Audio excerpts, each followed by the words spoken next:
Kapag ikaw ay naging matalik na kaibigan ni Jesus, isasama ka ng Diyos sa kanyang mga plano. Did you remember Abraham?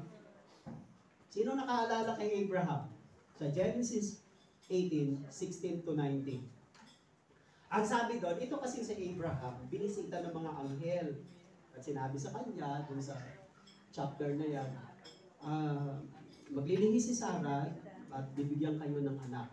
Eh yung palang bumisita ng mga anghel, nag-drop lang kay Abraham, yung pala, inutusan ng Diyos, pupunta sila ng Sodom and Gomorrah para mag-investigate kung meron pa bang righteous na tao doon. Kasi gugunawin ng Diyos ang Sodom and Gomorrah. So nag-drop muna sila kay Abraham para sabihin, magbubuntis na po si Sarah next year. Bubuntis na siya mga anak na. Darating na ang promise ng Diyos sa inyo. Nung umalis sa mga bisita, nang hinatid sila ni Abraham, umalis na yung mga angel para mag-investigate sa Sodom kung mayroon pa bang righteous doon o itutuloy ng Diyos ang paggunaw. And then sabi ng verse 16, when the men got up, the angels, the visitor, they looked down toward Sodom.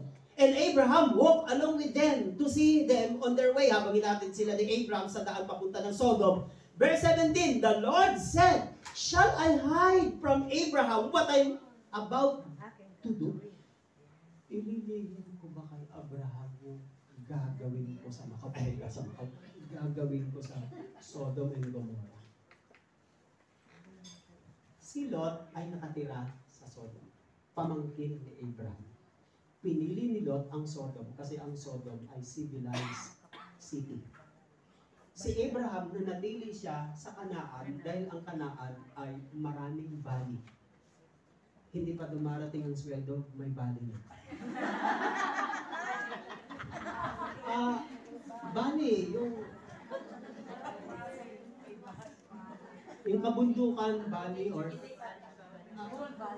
nabubuhay lang sa ulan. Pag walang ulan, hindi mabubuhay ang pananim. Hindi katulad sa City of the Plain, Sodom and Gomorrah. They call City of the Plain, maraming irrigation, maraming mga bars, disco, clashers. Yun ang pinili ni Lot. Kaya ang buhay ni Lot, gumulo. Napalayo siya sa Diyos. Now, ang ginawa ni Abraham, paano niya niligtas si Lot? Ay gugunawin ng Diyos ang Sodom and Gomorrah. Kung gugunawin ng Diyos ang Sodom and Gomorrah, matatangay ngayon si Lot. Mapapahamak siya, baka mamatay siya doon kung hindi makakaalis si Lot. That's why sabi ng verse 17, shall I hide my plans? Shall I hide from Abraham my plans? Ayun yung ibig sabihin ng Diyos, what I am about to do in the city of Sodom, ililihim ko ba? Ang ginawa ng Diyos, and Abraham will surely become a great and powerful nation, and then for I have chosen him, yan yung sabi dito eh. Ay, hindi ko ililihim kasi yung covenant ko sa kanya, gagawin ko siya aba ng maraming bansa, pagpapalain ko siya para maging pagpapala siya sa marami. Pagkatapos, sabi niya sa verse 19, sa kanya ko ipagkakaloob yung pagpapalat, biyaya, bakit ko ililihim? Di nang sinabi ng Diyos kay Abraham, God revealed to Abraham what he planned to do, the city of Sodom and Gomorrah, and Abraham was able to intercede. Lot, gumitna na si Abraham, Lord, actually nandun po yung pamangkin ko. Kung itutuloy niyo po yan, baka mamatay po siya sa mga asupre. Kung meron pong isa na natitira doon, itutuloy niyo pa ba? Hindi. Di ba nakipag-bargain pa nga yan eh. Magmula doon sa 50, bababa hanggang naging 10, hanggang naging 5. Sabi ng Diyos, basta, okay, basta mayroon lang isa matuwid doon, hindi ko gugunawin. Bakit ginunaw ng Diyos? Ano ibig sabihin si Lot? Hindi na matuwid, baluktot na siya. Kasi si Lot, hindi na siya friend of God. Imagine, sabi ng mga bisita ni Lot, mga tao, Lot, ilabas mo yung mga bisita mo. Yung bisita ni Lot, yun din yung bisita ni Abraham. Sabi ni Lot, ibibigay ko na lang sa inyo ang mga anak ko. Yung mga anak ko na lang ang sipingan nyo, wag lang ang bisita ko. Imagine, pumayag si Lot. Bakit? The lifestyle of Lot ay katulad na ng lifestyle ng Sodoma. Payag na siya sa mga ganong klaseng kasuklam-suklam na immorality. Imagine that. Bakit? Abraham remain a friend of God. That's why nakaligtas si Lot, na-save si Lot. Bakit? Dahil ipinaalam ng Diyos ang plano niya kay Abraham. Kung hindi nalaman ni Abraham at ipinaalam ng Diyos ang plano kay Abraham, mamamatay ang pamangkin niyang si Lot. See? Ano ibig ko sabihin? Pag matalik ang kaibigan ng Diyos, ipapaalam sa iyo ng Diyos ang mga mangyayaring hindi maganda sa bukas. Maliligtas ka mga kapatid. Amen.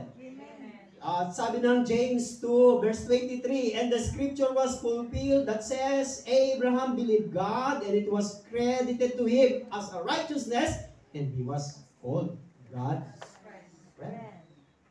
Sino nagpapatotoo na kaibigan siya ng Diyos? Ang Biblia. At sinabi ng Diyos ang kanyang plano. Wow, ang sarap ng ganito. Hindi mo na kailangan si Madam Oren. Bakit?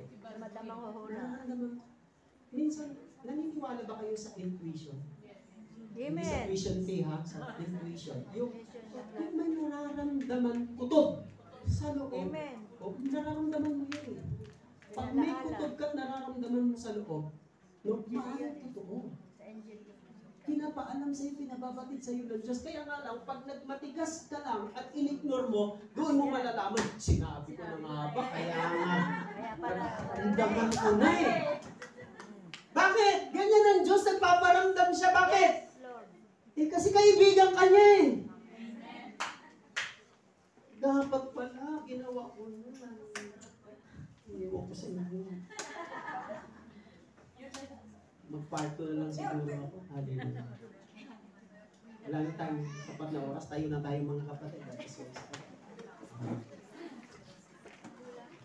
Hallelujah.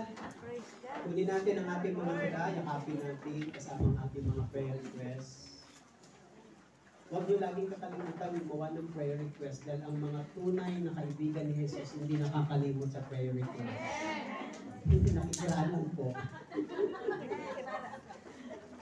Panginoon, maraming salamat po sa inyo. Salamat po sa mga words of encouragement. Salamat sa dami po ng aming mga pagkukulang, sa dami po ng aming pagbagsak, sa dami po ng aming kabiguan. Marami pong umalis, marami pong hindi naging tapat, pero kayo lang po ang natirang, nag-iisang, naging tapat sa amin. Inabot kami, inunawa kami, minahal kami na walang pagtatangi. Salamat, Panginoon. Ang dami na po namin sugat. Ang dami na po namin failure and disappointment. Kung minsan parang ayaw na po namin. Parang gusto na namin tumigil at gusto na lang namin mag-isa sa mundo nito. Pero Panginoon, salamat. Nandiyan ka. Ikaw ang natitirang, nag-iisang gustong umabot, yumakap sa amin at nagsasabi, narito ako, isa mong tapat na kaibigan. Panginoon, maraming salamat po sa inyo. Dahil sa tuwing kami po, napapagod, nanghihina ng loob, nawawala ng pag-asa, kami po ay lumalapit, tumatakbo sa inyo. Every time we run unto you Lord God, you're always there to comfort us, to touch us, to lift up us. Thank you, Jesus. Salamat, Panginoon. Salamat po. Words are not enough to say how much you love us, Lord. Sa ganitong laban namin, sa ganitong trabaho namin, sa ganitong sakripisyo, sa ganitong pagtitiis namin, Panginoon, alang-alang sa aming pamilya, sa aming mga desire sa buhay. Wala po kaming kakapitan na masasandalan na tapat. Kundi kayo lang, Panginoon. Hindi nyo kami bibigulin, Panginoon, dahil tapat kayo ng kaibigan. Would you mind, Lord, once again, i-refresh nyo kami, Panginoon. Marami na sa amin ang nanghihina na papagod. Gusto huminto at bumitaw. Would you mind, Lord, yakapin nyo kami. Palakasin nyo kami.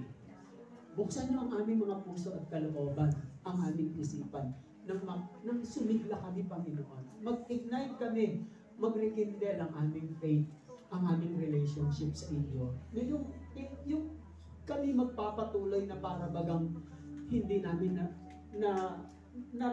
hindi namin nakikita at alintana ang anumang hindrances and obstacle. Help us to strive to go on our prayers, desire, and our plans. Lord, nakasama ka namin. Salamat sa magandang benepisyo, pribilehiyo na binibigay nyo sa amin as our best friend. Pagpalain niyo po ang lahat ng aming dala, lahat po ng aming prayer request, lahat po, pati na po ang aming employer, ang aming trabaho, ang buo naming pamilya. Sa inyong kamay namin pinagkakatiwala at umaasa na nanalig kami na kayo po, Panginoon, ang kikilos, gagawa ng daan at magpapala.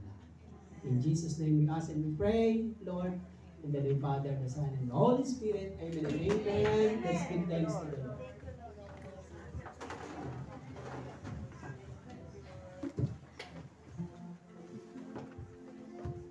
Mga kapatid, manatili po tayong nakatayo.